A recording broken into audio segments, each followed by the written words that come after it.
Hey everybody, today's words to live by come to you in the form of an extended video essay I had initially written in my Substack channel, and I don't know how long that Substack channel is going to be around, and so I wanted to do a video of it.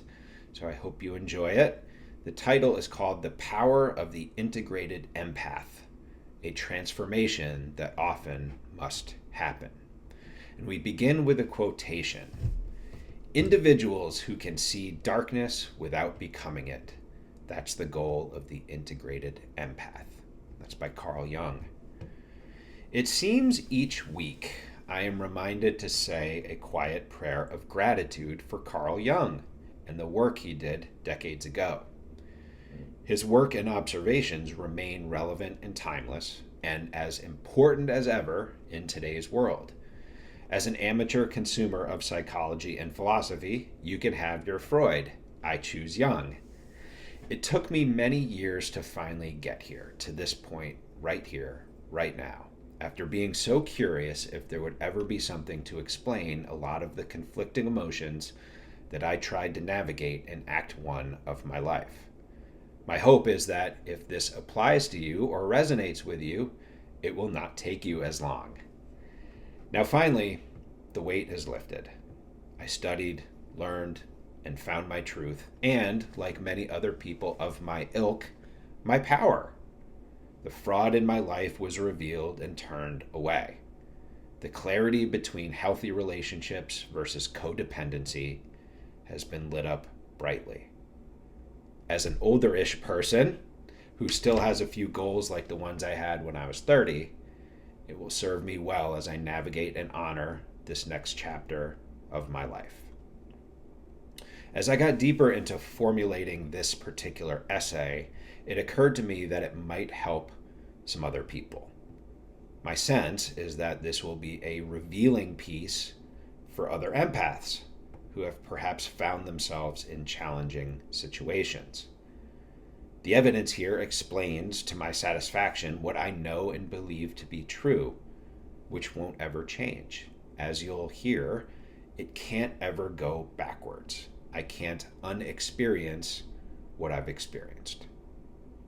For those who have followed me, and especially if you've known me in the last 2 or 3 years, you'll know that I tend to cite teachings of Carl Jung and Jungian psychology.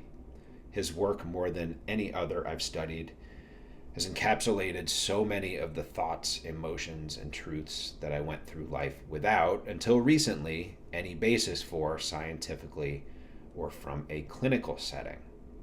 Now, I regularly go back and listen to old interviews and old lectures by Jung, and each time I find myself nodding, uh-huh. Before that, I was only hypothesizing things in my own mind and couldn't quite put words around the conflicting trains of thought that me and other people I knew swirled around. There must be more people he, Jung, is speaking to. And in fact, he worked with and studied thousands of people to get to his conclusions, which to me are ironclad. I know them to be true in my own life with zero hesitation. I get asked quite often, Mike, why did it take you so long to understand all this and figure it out? Well, the answers are clear. 1, it isn't easy. 2, I had been conditioned for decades to accept conditional and transactional love, to accept that narcissistic behavior was normal, to accept that one's own emotions could be manipulated and twisted, and that I was to carry other people's baggage, even if it wasn't mine to carry.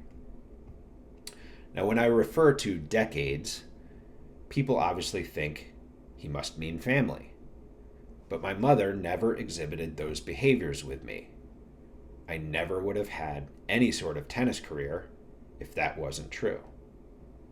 Proof of that is the number of times I failed in her presence, or lost tennis matches, or had to hop on a flight home with her after a miserable loss when I needed love and compassion. She provided that and never hung it over my head.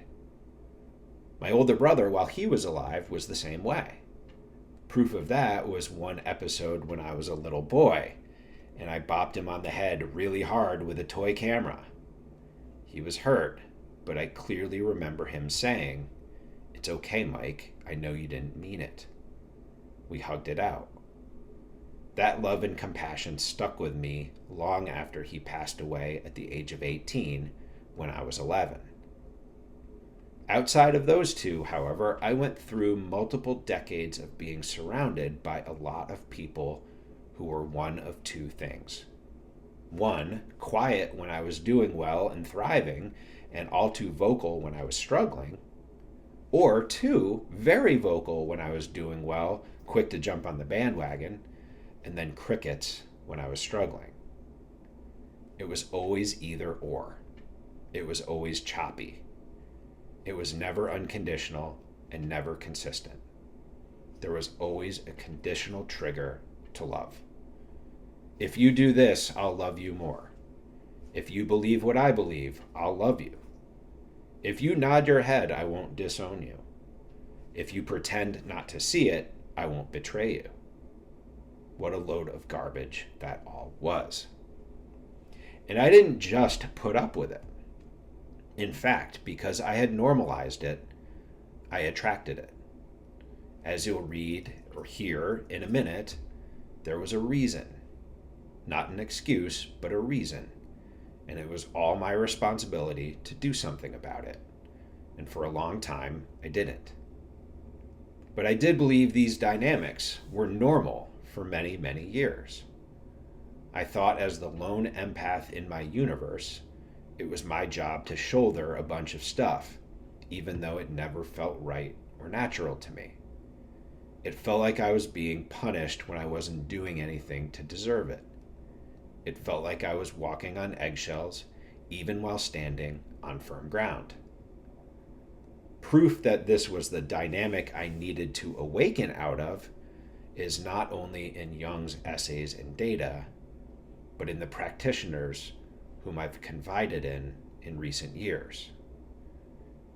And the most positive proof available, the feelings of peace, normalcy, and health without those dynamics in my life anymore. Without manipulation, without the grifters, the takers, the narcissists, the transactional undercurrent behind the places and situations that should never ever be transactional in any happy or fulfilling life. But how did I and others who have faced similar dynamics get here? And how do we get out? Let's consult Dr. Jung. I'd rather have his learnings do the talking anyway. All I can do is vouch for his teachings and tell my truth in concert with the thousands of subjects he studied over his years of practice. But I want you to know, if you feel like I'm talking to you, that it's possible to escape and start over, and even start over with big goals again. It's not too late. The title of this is The Power of the Integrated Empath. But Carl Jung's first reference to this subject was called The Awakening of the Dangerous Empath. I prefer the milder title, though Jung didn't mean dangerous in the usual way. He meant dangerous because he referred to empaths who could no longer be manipulated and finally learned to trust what they saw and knew. They were dangerous because they integrated the parts of themselves that their environment told them to hide. And that spelled trouble not to innocent people around them, but the manipulators and abusers. So the power of the integrated empath applies today because it refers to people who alchemize the parts of themselves that society was okay with, and therefore could meld, with the parts of themselves that hid in the shadows that they believed to be bad. Beneath the kindness most empaths exhibit, Jung said, was deep sensitivity and even a keen sense of intuition. Everything appeared normal in his subjects until one day. One day, when uncomfortable truths that were hiding could no longer be contained. Something in the empath's world snapped. But as Jung observed, it was never about empaths breaking. It was about empaths awakening. It was empowering, and yes, life became joyful after this awakening point. It took a lot to get to this place for many empaths, though. Over decades of studying people who exhibited standard empathic traits, he concluded that their kindness was never weak. It was actually a light. And Jung discovered that when the light learned to protect itself, or was forced into a situation where it had to protect itself, an extraordinary thing happened that didn't just change the empath, but also everyone in their midst. Wounded empaths almost always appeared gentle and shattered until this critical moment. For me, it was the dissolution of relationships, having a few brushes with death, and transcending alcohol dependency all in a span of a few years. Not a fun time. To Jung's point, what happened after that wasn't a breakdown, it was a breakthrough. Jung realized that none of the empaths he treated in his practice were victims of anyone or anything. What he documented and what he witnessed was the birth of what he called psychologically complete human beings. Every empath faces a transformational moment, and the question isn't whether they'll wake up. It's whether they do so consciously, proactively, and with grace, or whether life will force it through pain and suffering. Mine was the latter. My hope and Jung's hope is that yours is the former. If you've been labeled too sensitive, too giving, too honest, too kind, know that these are not weaknesses. They're your gifts. Jung understood something uniquely about empaths that a lot of modern psychology, in my opinion, hasn't fully grasped yet. That in dysfunctional systems, families, workplaces, relationships, empaths serve as emotional shock absorbers. They absorb collective pain so the dysfunctional system can keep functioning. They often carry a family's shame so that others don't have to.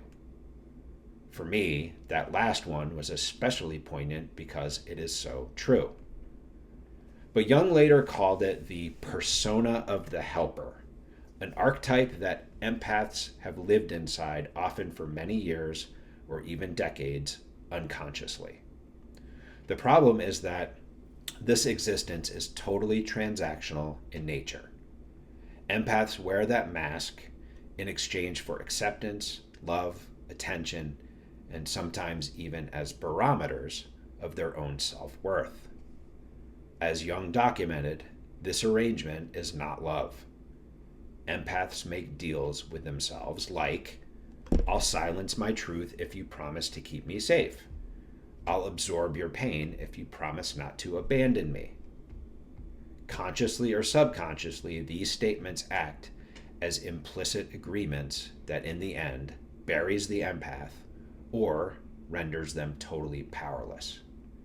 Over time, the inner conflict becomes unbearable.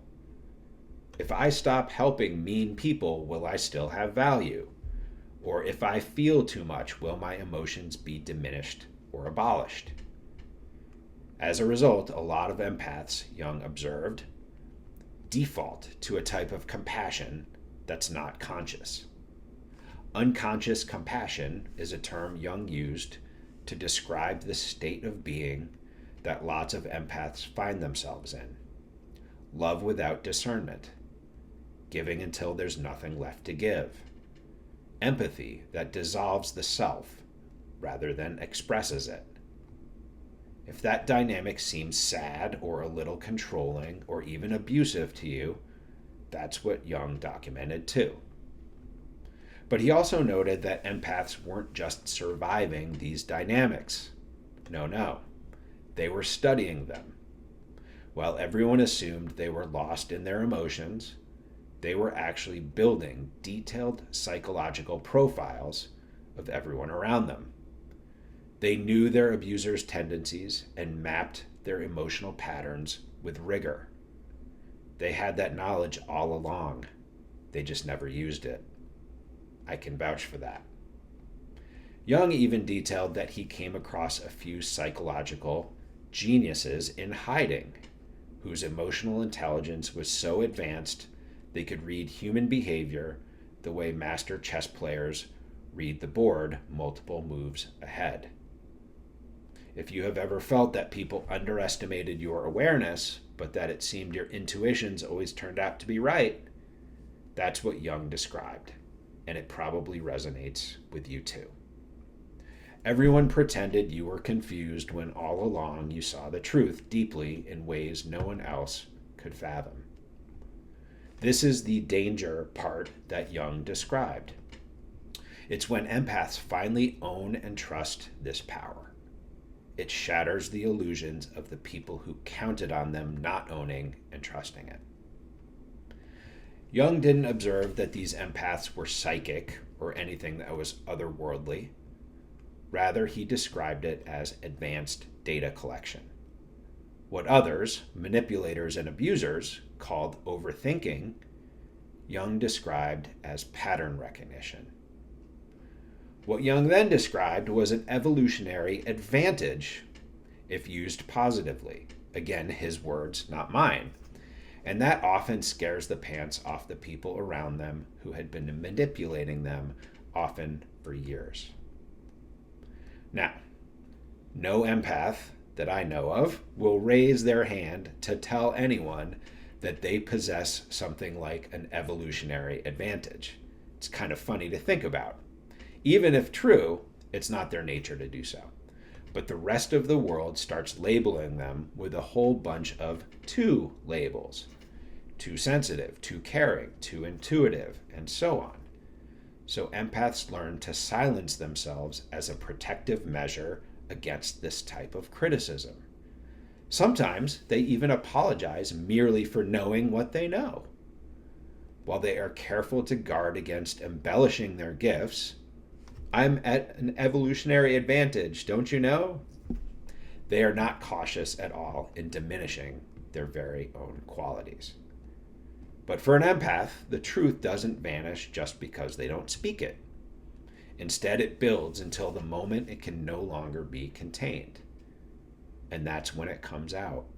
And that's when an empath is faced with a choice. I've experienced it personally in one relationship, which snapped suddenly the moment hard truth was revealed. Of course, I paid the price for simply knowing a deep and ugly truth and revealing it. That's the irony Jung noticed across hundreds of cases, too. That often the target, or the empath in this case, was the receiver of aggression simply for humbly knowing the truth that the perpetrators, often narcissists, as Jung also documented, simply could not live with being revealed. Once that truth comes out, though, life for everyone is forever changed. As they say, the genie can't go back into the bottle. Typically, first, empaths suffer through a series of gaslighting episodes and being told their feelings and facts are wrong. This, even though the truth is obvious, and the abusers have been laid bare forevermore.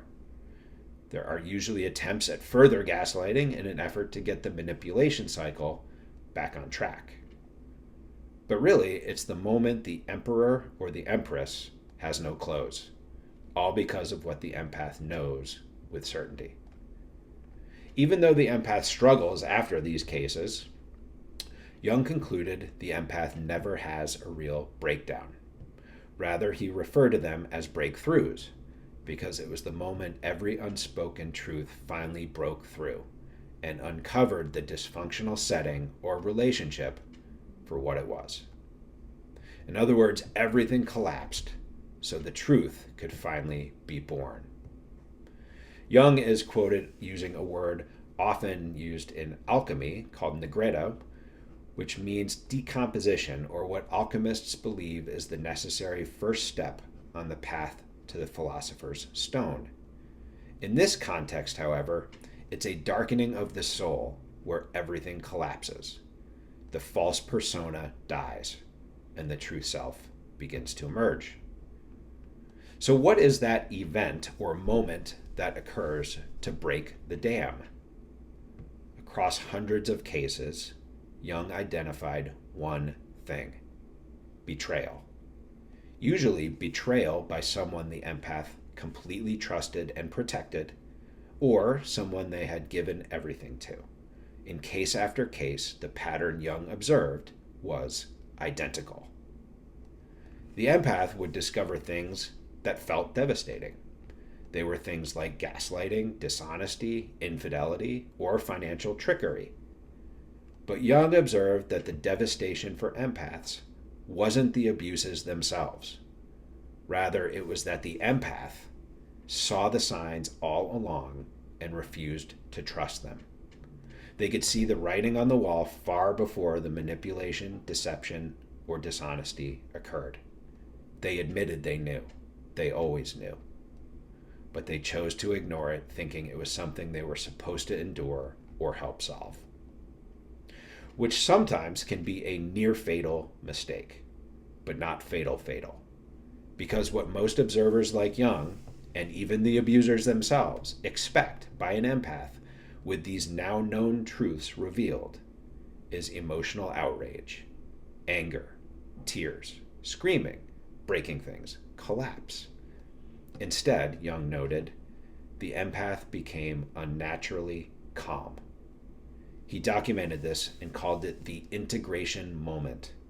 It's the moment when someone's analytical capabilities finally merge with their emotional intelligence. When the truth they've been suppressing aligns with the evidence they've been collecting. There are no tears, no rage, just silent acceptance and resolution. If you've done any serious introspection or come across any of Jung's research, you might be familiar with the word enantiodromia. Jung defines this as the emergence of the unconscious opposite. Basically, it's a reversal of suppressed psychological energy. Think about it this way. When you push something down long enough, it doesn't disappear. Instead, it starts to transform and builds power from being wound up. Often, when it emerges again or rises enough after it is pushed down, it emerges in different form. When you push a spring together and hold it with force and then let it go, it emerges flying across the room with power it didn't have before it was wound up. It doesn't resemble the object it began as. In this context, Jung observed that a nice person didn't get angry. Instead, they got clear. The people pleaser didn't just set boundaries. Instead, they got immovable. The emotional absorber didn't just stop taking on other people's pain. They reflected it back precisely. In all ways, the empath's response was way more powerful than it would have been otherwise. In conjunction with this for empaths, as Jung described, it evolves through being unconsciously empathic to being consciously powerful. And Jung observed that these empaths, after being pushed down, betrayed, or violated, began to speak. Not with cruelty, not with anger, not with pyrotechnics, but with clarity. They started to reveal everything they observed and endured. It's sort of like this. If you're an architect hired to design a new building on a plot of land that a dilapidated building was still occupying, they could just go and demolish it. Or the architect might enter the existing old building to analyze the structural flaws and point out areas of weakness or collapse. Then he or she would send in the demolition squad and the old building would be gone. It would be done with no rage, just clarity, finality, with calm certainty, and an almost matter-of-fact way about it. The latter is what the integrated empath does. He or she doesn't just knock the old building down. They catalog and point out the weaknesses before knocking the building down. It's part of their integration. As Jung made clear through years of research, this scenario is what manipulators fear the most. When empaths stop enabling dysfunction and instead illuminate it. They expose abuse so others don't have to go through it. It's what empaths do time and time again, and Jung recognized this pattern as identical across his studies. What starts happening after empaths cease absorbing pain is the beginning of what Jung calls shadow integration. Instead of absorbing pain, they address it and even return it to its source. In fact, it opens the floodgates to deeper integration and spurs the empath to cease denying all the parts of themselves that were taught or conditioned to hide or bury. For empaths Jung studied, it was enlightening. Their shadows weren't evil at all. Uncovering them symbolized the loosening of their suppressed intelligence, their silenced intuition, their denied strength, their unexpressed anger. Not the violent kind of anger, either. It wasn't rage. It was just the kind of anger that was enough to motivate an empath to stop participating in their own destruction. And anytime you take that kind of responsibility for your own state of being, it's always a positive thing. When an empath finally integrates these aspects of themselves, they become what Jung called psychologically complete, whole. They stop all associations with who they pretended to be before for love, attention, survival, or even care. This transformation that Jung observed was permanent in empaths. They never cycled backwards. It was the final threshold to completeness that had been crossed. Once they trusted their own worth and knew what was up, they never untrusted it. Jung observed these empaths, from what I can tell, with equal doses of admiration and befuddlement. They had turned from people who were quite malleable to people who could no longer be manipulated. People who could see through deception and psychological games instantly. It's my own belief that this sudden transformation wasn't sudden at all. If Jung was right, which he was, empaths were familiar with these games all along. An interesting tidbit is that once this threshold had been crossed, Jung noted, the changes weren't only psychological. Within months, these empaths' entire lives transformed. Within months. They cut contact with abusive family members without drama and with firmness and clarity. Even folks 1 degree away from abusive people were casualties without guilt and certainly without doubt. This pattern, Jung saw again, was identical across hundreds of cases. And I can vouch for that too. The empaths went on positively and rebuilt their lives on their own terms with their own values. Jung observed them to be what he called selectively empathic. They cared deeply, but learned to be intentional about where that care flowed. They gave generously, but only to those who valued it. They withdrew completely from those who exploited it. Again, happily guilty on that one. And people who had previously walked all over them started to feel nervous around them. The power dynamic changed in some relationships. The predator's instinct, as Jung called it, where abusers who could sense weakness in their prey no longer sensed weakness. Instead, they avoided integrated empaths instinctively and reflexively. I can vouch for this firsthand too. There are people I know who seem frightened of contact with me, not because of any danger or cruelty, but because the next time I open my mouth, it might unemotionally reveal the next ugly truth. Maybe. Probably. Jung didn't ever say this part as far as I could research, but to me, it describes a point when empaths find their backbone, trust their gut, and possess real internal power. If this has happened to you, you know the changes that happen in your life as a result. The truth is that the empath's very existence at this stage can be disarming, not to innocent people, but to systems built on exploitation and relationships built on power imbalances. That kind of nonsense ends with an integrated empath. And before I had this knowledge from Jung, I certainly saw that play out without any explanation why. Here's another fascinating observation Jung made. Most empaths get mistaken for introverts because they carry knowledge within them that stays bottled up.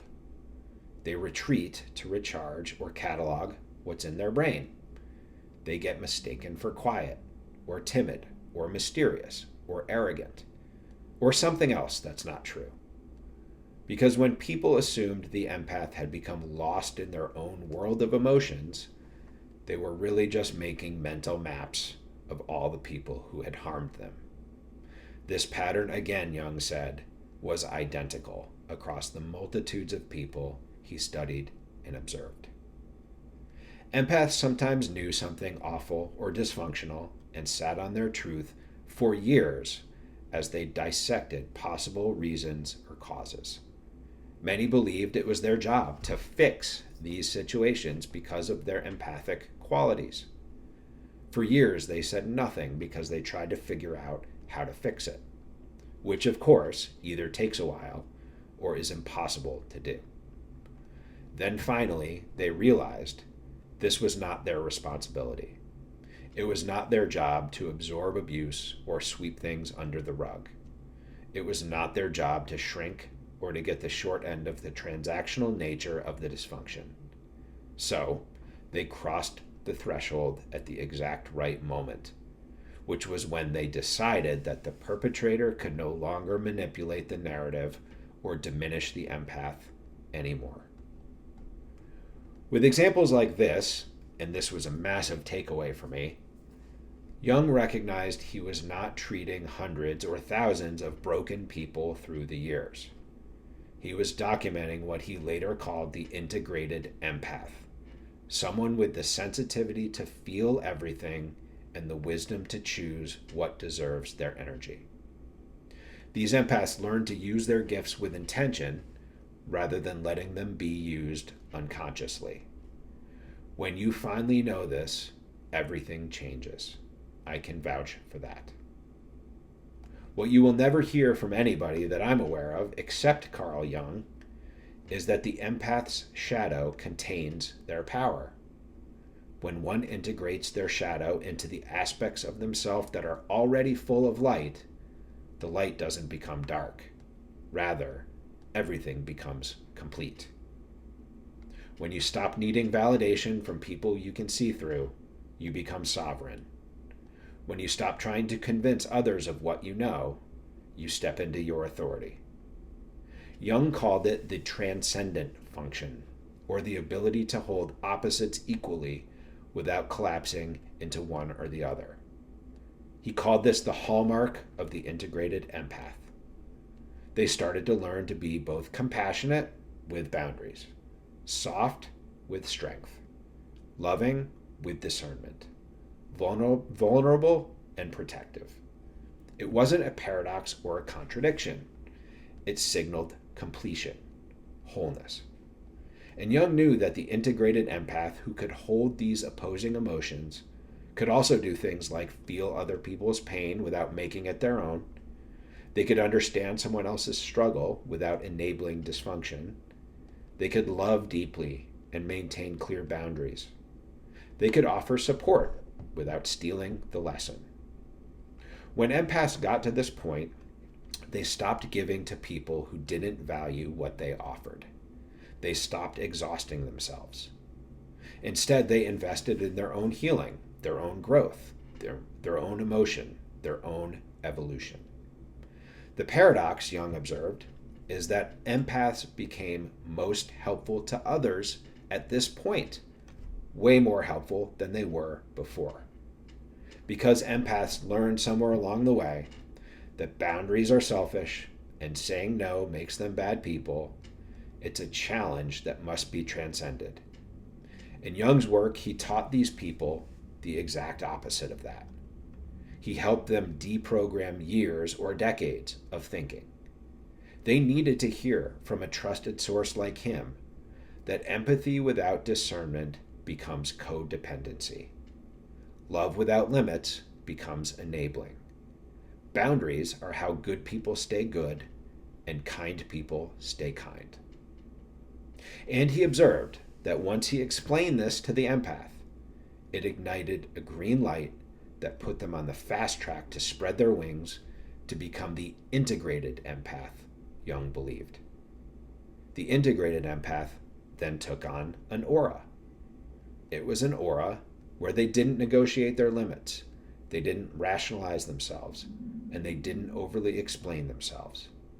They simply didn't have to anymore. They were able to state what was and wasn't acceptable. Then they surrounded themselves with people who loved them unconditionally and not transactionally. The empath realized that the people who truly respected them respected their boundaries immediately. The people who were using them were the ones to push back hard or whine about them. That observation alone is pretty telling, isn't it? Jung noticed another pattern that was uniform and identical across thousands of people. When an empath set boundaries, their social circle completely transformed. Those who honored them came closer. Those who exploited them retreated. He surmised that the boundary acted as a filter that sorted relationships by health, not by history. To me, that was another light bulb moment. To Jung, he called this part of individuation, or the process of becoming your unique self rather than a reflection of others' expectations that have built up sometimes for months, years, or decades.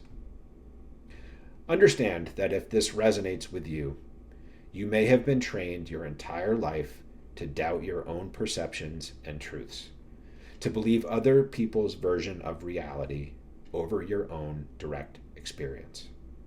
If that's you, stop.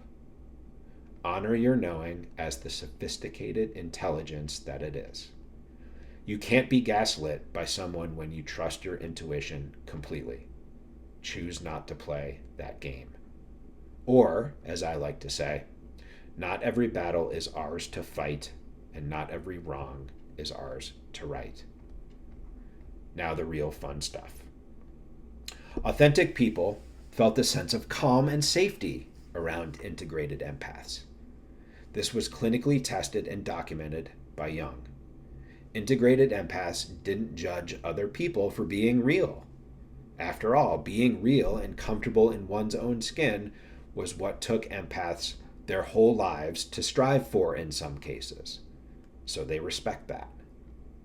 Integrated empaths held space for real people and real kindness. They didn't create problems when there weren't any problems to be fixed. And the most important observation, in my opinion, that Jung saw in integrated empaths was that they saw their partners and friends completely and wholly and loved them anyway.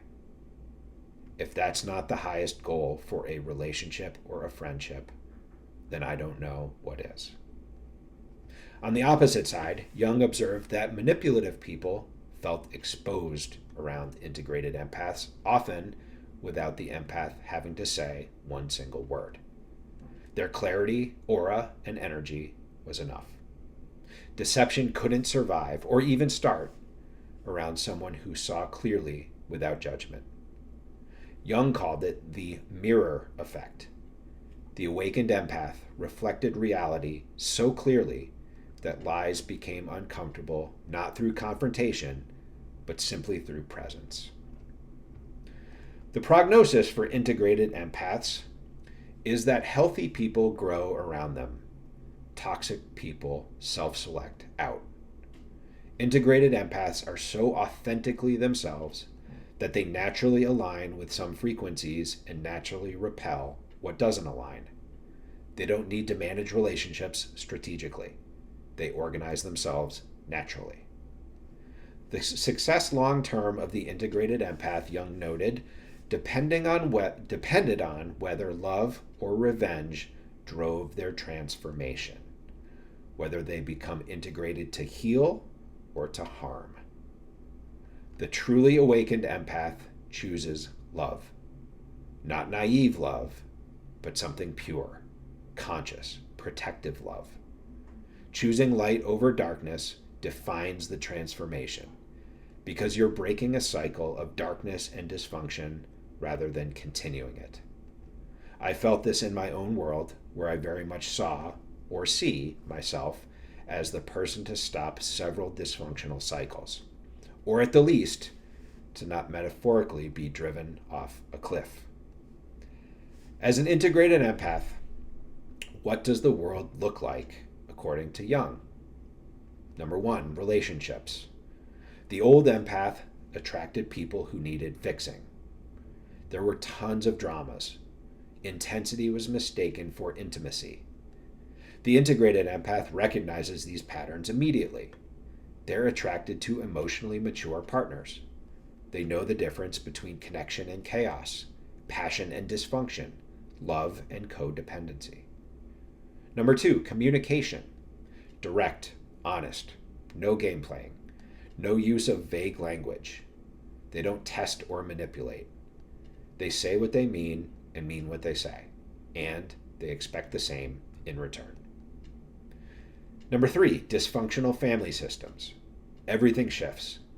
The awakened empath is no longer the emotional dumping ground, the one who absorbs everyone else's dysfunction so the family can pretend to be functional. They set boundaries without guilt. They don't engage with toxic dynamics. They let others face their own consequences for their own choices. Number four, an integrated empath will sometimes hear from people things like, "You're not yourself anymore," or "I don't even know you anymore," as a way to guilt them back into their old role. I've heard this last one personally before. In response, I laughed and said, "You're darn right I'm not my old self anymore. Stinks for you." The point is that other people's inability to love you is not your burden to carry anymore. Jung noted that in matters related to family, integrated empaths made an important and life-changing distinction. They grieved over family they wished they'd had, but they honored the family they deserved to create even more. I highlight this and say it slowly because of how powerful I think it is. In matters of work, it was largely the same blueprint Jung found. The integrated empath immediately knew a toxic workplace when he or she saw one. The politics, the manipulation, the exploiting, it was all laid bare in the empath's mind. They sometimes would happily lose their job, leave a position that didn't honor their value, or just quietly go and do something else. I can also personally vouch for every single word I just said. In the right dynamic, the integrated empath can be a fantastic addition or member of a team. They can read clients' needs, they can support team members positively and compassionately, and they can lead people in a supportive but not enabling way. They can handle complex interpersonal situations with ease. And Jung noted that often the integrated empath can soar higher in his or her career than the old empath because of the inner power and awakening that's occurred. If given the choice, integrated empaths choose work that energizes them and doesn't deplete them. They choose professional lives that reflect who they are rather than who others want them to be. And they're ultimately successful. Jung said it, not me, but cheers to that. Here's the thing, folks. Your empathy is a gift. It's precious. It's powerful. Part of awakening is learning to protect it. to give it only to those who honor what they're receiving. It doesn't mean you close your heart, not at all. It just means you are more selective about opening it. It's not selfish, it's self-protecting. As this understanding deepens, Jung urges us to trust the process. It's new and different for many of us, so patience is key. Empaths need to let the old persona die completely so that the new one can awaken or be born. Becoming who you were always meant to be isn't an overnight process. And Jung's subject reported feelings of loneliness on occasion, along with the normal self-doubts. Eventually, the awakening that happens for any integrated empath becomes so clear that any discomfort is relatively short-lived. When you meet the things about yourself that have been hiding in the shadows, that you've been told were wrong for so long, you realize that you're human, a whole human, as Jung said. Jung also made mention in several essays I read that empaths who did this work consciously created ripple effects that extended far beyond their own healing. In families, one awakened empath can break generational cycles. When they model boundaries, children learn about healthy relationships. When they refuse to participate in dysfunction, others are forced to face it or not. In communities, integrated empaths raise the standard of those around them. They lift up and don't tear down. They demonstrate what healthy looks like and acts like. They inspire other empaths to trust themselves. In workplaces, toxic environments lose their best people and are forced to close or adapt. Carl Jung believed this was humanity's necessary next step. Quote, not more broken people trying to save each other, but whole people inspiring wholeness, healed people creating conditions for healing, awakened people lighting paths for others. And it's not too late. I am firmly convinced that these relatively new findings, for me at least, and my recent exposure to Jung were so that I could walk into personal situations and new relationship situations with total clarity and confidence and joy. Because what you're doing when you do this shadow work is modeling possibility and potential, and that excites me. You're proving that integration is achievable. Someone watching your journey will find courage to begin their own. The paradoxes are hard to miss. The integrated empath hasn't lost their heart. They've given their heart a conscience. They're more powerful because they need less. They're more loving because they protect their capacity to love. They're more present because they're no longer drained. The point at which they are no longer proving themselves is the point at which they impact others the most. Jung believed that these awakened and integrated empaths represent humanity's future, a new and better understood archetype. People who can hold complexity without breaking. Individuals who can see darkness without becoming it. Humans who can love without losing themselves. They're the bridge between head and heart, softness and strength.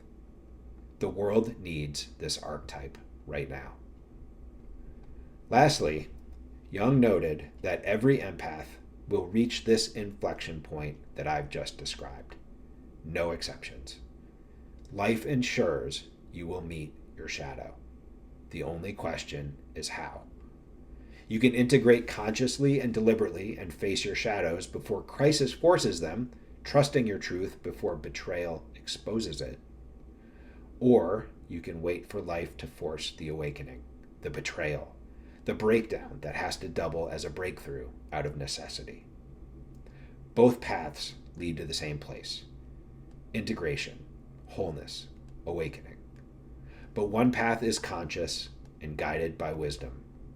The other is chaotic, forced, painful. Jung would tell you to choose the former, the conscious path, and not wait for crisis. I didn't know about Carl Jung's teachings before my own challenges, and I chose the latter. I don't recommend it, but it did lead me to the same place eventually, so no regrets. I would agree with Jung, though. Face your shadow on your own terms. Do the work now, and don't let pain be the driver of your life. Integrate your power. Trust your boundaries. Trust what you experience. Don't shrink so that others trying to diminish you can feel big. Forget all the years you spent apologizing for what makes you unique and powerful. And step into your joy and be joyful. Because the very last observation I read by Jung stated that integrated empaths experience profound joy that is almost indescribable regardless of previously uncomfortable circumstances. I can vouch for that too. Here's the last quote by Carl Jung that I'd like to leave you with. You were never too much. You were never too intense. You were never broken. The empath's greatest tragedy isn't their sensitivity. It's how long they wait to honor it properly. I hope you enjoyed the expanded video reflection. If you did, please like and or subscribe. And if you're so inclined, feel free to pick up the paper copy of Words to Live By. And I will see you all again very soon. Thank you.